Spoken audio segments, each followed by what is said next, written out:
Guys, gimana dengan jadwal pencairan dana insentif kartu prakerja? Lancar? Hah? Nggak lancar? Macet? Belum cair juga? Sama.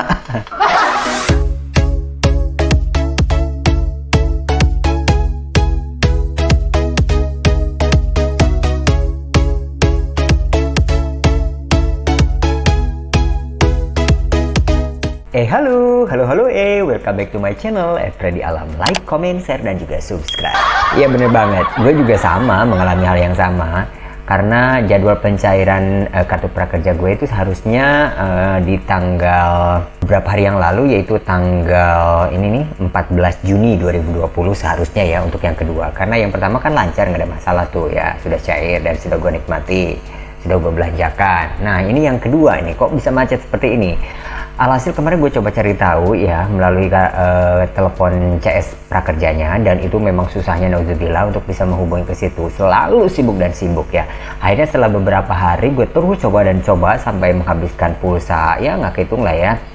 Itu akhirnya bisa tersambung, dan jawaban mereka adalah sedang ada evaluasi lah, lalu bilang lagi pencairannya memasuki tahap intensitas yang tinggi lah, terus ada maintenance lah di websitenya dan lain sebagainya.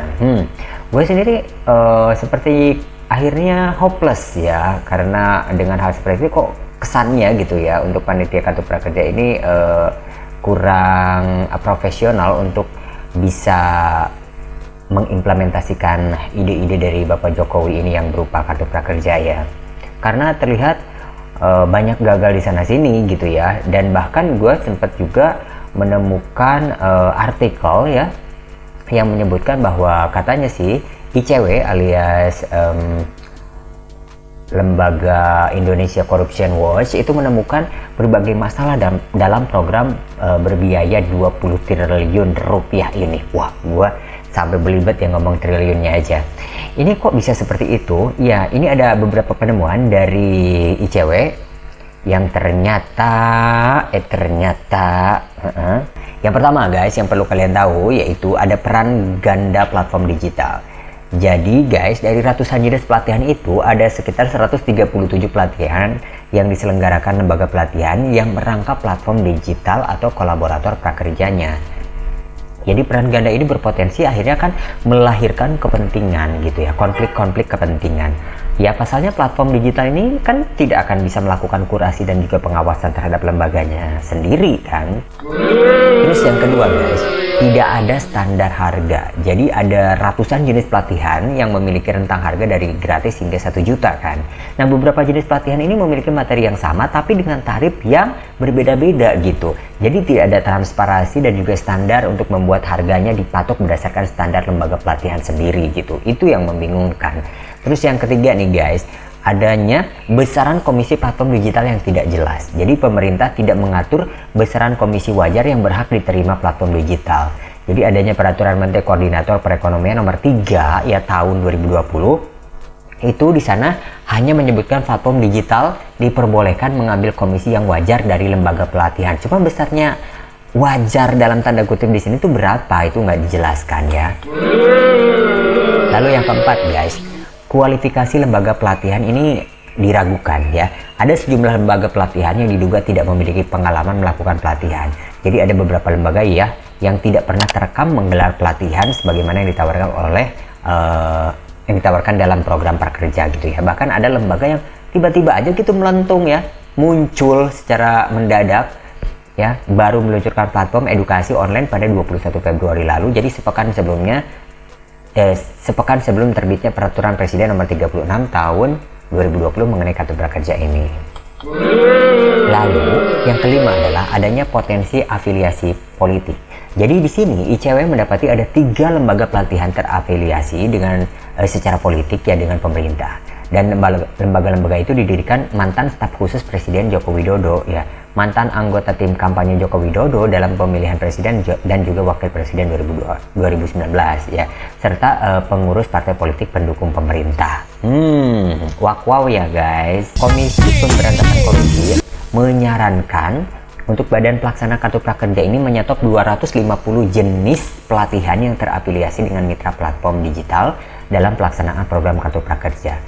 Dan Komisi Anti Rasuah juga meminta pemerintah menyelenggarakan platform secara mandiri. Ya bagusan seperti itu dong ya. Bahkan menurut Deputi Bidang Pencegahan KPK yaitu Pahala Nainggolan, bahwa opsi yang paling memungkinkan untuk mengatasi masalah ini adalah pemerintah mengembangkan sistem informasi ketenagakerjaannya sendiri gitu ya. Jadi saat ini Kementerian Ketenagakerjaan juga tergabung sebagai mitra platform digital program Kartu Prakerja gitu.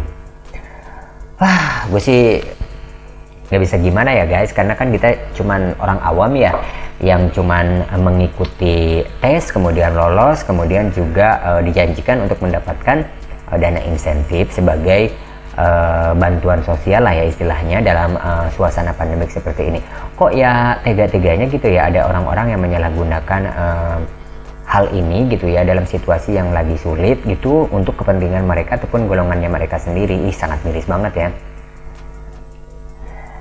Kita sih berharap ya guys, segera saja ini ada solusi terbaik dari pemerintah bagaimana caranya supaya ini bersih dari tindakan apa yang dikhawatirkan adanya kecurangan-kecurangan dan lain sebagainya gitu ya guys. Dan temuan-temuan seperti ini harusnya dijadikan sebagai bahan pembelajaran, terutama untuk bagian pelaksana dari Kartu Prakerja ini ya, tim pelaksana dari Kartu Prakerja ini supaya lebih hati-hati, lebih transparan, lebih terbuka, dan juga lebih mengutamakan kepentingan masyarakat yang saat ini kena pandemi COVID-19 gitu ya.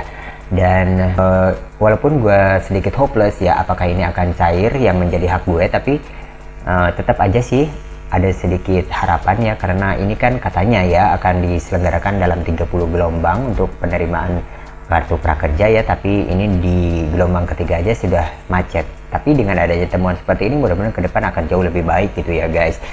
Ya diusahakan masih guys ya, jadi nggak terlalu berharap juga dengan dana insentif ini. Kita usahakan untuk berdiri di atas kaki kita sendiri untuk coba mencari penghasilan lain lah ya gitu, apalagi sekarang sudah memasuki new normal gitu ya.